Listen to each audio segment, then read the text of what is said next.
حج کے سفر میں تحمل سے کام لیتے رہنا، اس میں مشقت بھی آ سکتی ہے۔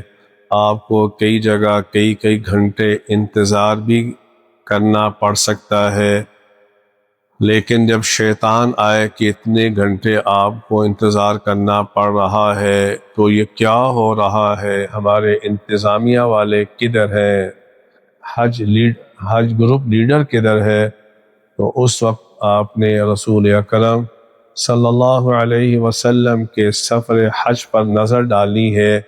امام الانبیاء علیہ السلام نے 24 ذی قعدہ کو اپنے حج کا سفر شروع کیا مدینہ المنورہ سے، اور آپ 4 ذی الحجہ کو مکہ المکرمہ پہنچے۔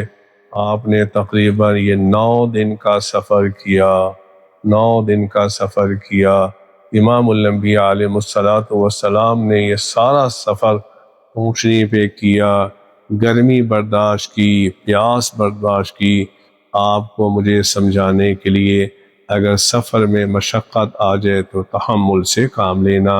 اللہ مجھے بھی آپ کو بھی عمل کرنے کی توفیق عطا فرمائے۔